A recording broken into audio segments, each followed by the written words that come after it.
Hello everyone, in this video I will show you how to use voicemail notifications settings on Samsung Galaxy S26. So let's start the video. First of all, go to app library. Now here, so click on phone app.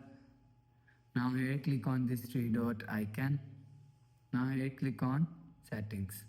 So after click on settings, scroll down and click on voicemail. So after click on voicemail, you will see click on notifications. So you will see first of all turn on allow notification button. So after turn on this button, click on sound. Select sound from here and turn on vibrate button and turn on app icons. So after the process, go back to home screen, refresh phone. So that's how you can use voicemail notifications settings on Samsung Galaxy S26. So if you like the video, please subscribe. Thanks for watching.